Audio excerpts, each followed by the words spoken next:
El río estuvo allí, de Liliana Bodoc. Nuestro convento, piedra sobre piedra, está muy cerca del río Paraná. Cerca significa que puedo verlo desde el campanario, que a pesar de la sordera en mi oído izquierdo lo escucho por las noches, y que puedo olerlo si el viento llega del este. El viento del este, debo decir, hace crujir mis rodillas. Suenas como una carreta, gritan los monjes jóvenes, y ya ni siquiera puedo correrlos. Ni siquiera. Pero no estaba hablando de mis huesos, sino del río. Años atrás, cuando era yo quien me burlaba de los reumas ajenos, caminaba cada tarde hacia la orilla y allí me quedaba hasta el atardecer. Ahora soy un anciano y me conformo con ver el río desde lejos. Más que verlo, lo escucho. Más que escucharlo, lo adivino. Tengo muchos recuerdos de esos años, pero hay uno que todavía me toca el hombro para sorprenderme. Es el único recuerdo que no se hizo viejo conmigo. Los recuerdos crecen, cambian y envejecen con las personas. Sin embargo, siempre hay uno que permanece idéntico en nuestros corazones. Ese es, creo yo, el más valioso. El mío es un recuerdo al óleo. Comenzaba el año 1813. Por esos días, y a pesar de lo mucho que apretaba el calor, estaba prohibido bajar al río. Don José había sido terminante. Nadie por ninguna causa, excepto los vigías. Una tarde, amparado en los derechos que me daban mis hábitos de monje, tuve la osadía de preguntarle si me permitía caminar hasta la orilla. ¡Qué idea, padre, ir a mojarse las patas en un campo de batalla! Era difícil imaginar, para los que pasábamos los días entre oraciones, que aquellas orillas calmas y llenas de aves serían en poco tiempo un jardín de muertos. Pero no es sobre don José que quiero contar, sino sobre una aparecida que anduvo rondando el convento en los días previos a la batalla. El amo lo había donado al ejército libertador junto a algunas mulas y joyas de su señora esposa. Era uno de los muchos que esperaban en el convento frente al río Paraná, la primera batalla de sus vidas. Juan Bautista Cabral se echó bajo las estrellas y se durmió recordando la hacienda correntina, que esa noche le parecía tan lejana. Por suerte estaba el río. Si lo remontaba, podría llegar al arroyo donde Adela lavaba ropa. Juan Bautista y su pasado estaban unidos por un río. Cuando abrió los ojos, el campamento entero dormía. Algo lo había despertado, pero no era sed ni toque de clarín. Era un fuerte perfume a laurel. Juan Bautista se incorporó. La noche clara plateaba el convento. Los negros que habían conseguido la libertad de morir peleando dormían en paz. Un movimiento llamó la atención de Juan Bautista. ¿Era una mujer o era puro color celeste? ¿Era una túnica liviana o eran pasos? Juan Bautista se levantó de un salto y corrió entre sus compañeros dormidos. Era ágil, estaba descalzo. La figura de bruma celeste avanzaba sin ruido. Juan Bautista también. Alrededor del convento había muchos árboles añosos. Entre ellos, aquí o allá, se desvaneció aquello que Juan Bautista perseguía. Aspiró hondo, sin suerte, porque la aparición se llevaba consigo el perfume a laurel. Una línea de sangre separaba el Paraná del cielo. Era el atardecer la hora en que peor mordían los mosquitos. Don José se acercó a un grupo de soldados que comían en unas escudillas de metal. Todos ellos quisieron ponerse de pie, pero el jefe los detuvo. Ahí nomás, yo me siento. Y agregó, ¿se deja comer ese mejunje? Sí, general, fue la respuesta de muchas voces tímidas. ¿Quiénes tienen hijos?, preguntó de improviso don José. A pesar de ser muy jóvenes, muchos alzaron la mano. Y si no tienen, los van a tener. A ver si no se olvidan que están acá por ellos, porque la libertad trae la libertad.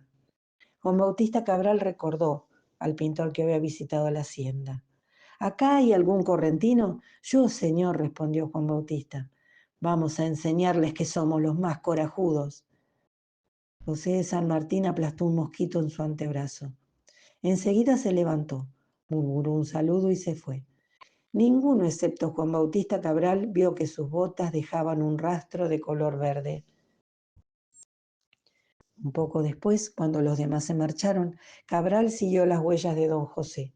Los pasos los llevaron directo hasta la zona de árboles viejos. Y lo mismo que había pasado con la aparición, el rastro del general se perdió de pronto. El primer día del mes de febrero amaneció con niebla. Esta vez no fue un perfume ni un color. Juan Bautista Cabral se despertó porque alguien lo llamaba. Y no era alguien cualquiera, era Adela. Él conocía esa voz. Había crecido escuchándolo. Adela lo estaba llamando y por ella Juan Bautista desobedeció la orden de no acercarse al río. La niebla lo ayudaba en su cometido y al fin, ¿qué podía pasar más que una reprimenda? Mandarlo de vuelta a la hacienda, eso nunca iba a suceder. No era cuestión de andar perdiendo soldados así como así. Adela repetía con ansiedad el nombre del esclavo que había crecido igual que ella en una estancia correntina. Más que andar, Juan Bautista corrió, abriendo la niebla con las manos, y de pronto la orilla estaba allí. Y Adela lavaba ropa, pero ella no estaba con su traza de esclava, sino con aquella túnica celeste que el pintor le había puesto. Juan Bautista se detuvo en seco. Adela se dio vuelta. «Llegaste, Bautista». Sonrió la esclava y se puso de pie. «Mirá lo que estoy lavando». Era la camisa de Cabral manchada con sangre. Juan Bautista caminó hacia Adela. La niebla se abría y se cerraba, se abría y allí estaba Adela vestida con una túnica celeste. Se cerraba y Adela se iba. Cuando por fin Juan Bautista estuvo junto a ella, pudo ver que la muchacha tenía el cabello chorreado de color verde. «¿Viste?», dijo Adela, «todavía me faltan los laureles». Fue esa mañana neblinosa cuando tropecé con él. Era un soldado negro y venía corriendo del lado del río con los ojos desorbitados. Lo primero que me vino a la cabeza fueron los españoles.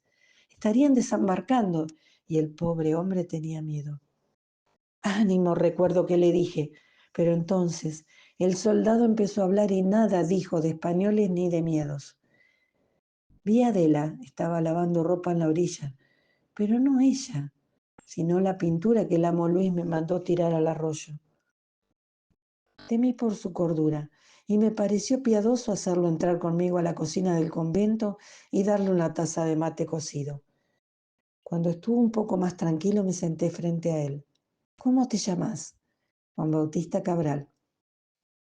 «¿Y de dónde venís?» «Como el general don José, de Corrientes». «Contame, muchacho, ¿qué cosa te traía con los ojos afuera?» Entonces aquel soldado me contó la historia de una hacienda y un pintor que había ofendido al amo, que aquel pintor no había alcanzado a terminarlo Corona de Laureles, que había sido su culpa por abrir la boca con la cocinera y que el arroyo se llevó todo hacia el Paraná. «Ajá», dije, fingiendo una comprensión que estaba lejos de entender. «Y ahora encontré a Adela en la orilla del río». El negro alzó sus ojazos y me miró con lágrimas. «A lo mejor me muero, padre, porque ¿sabe qué? Si le ganamos a estos realistas, voy a estar muerto y contento. Por monje, por viejo, por español que aprendió a amar esta tierra o por lo que se quiera, lo cierto es que mi corazón quedó apretado después de ese encuentro.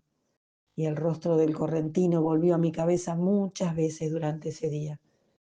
El 3 de febrero tuvo lugar el combate, tan breve como 10 Padres Nuestros. No sucedió como el general don José lo había planeado, porque los realistas desembarcaron más lejos de lo previsto. Pero así fue, y las tropas regresaron al convento con una victoria y muchos heridos. Andaba yo con otros monjes en el comedor del convento, donde habíamos acomodado a los soldados que necesitaban atención.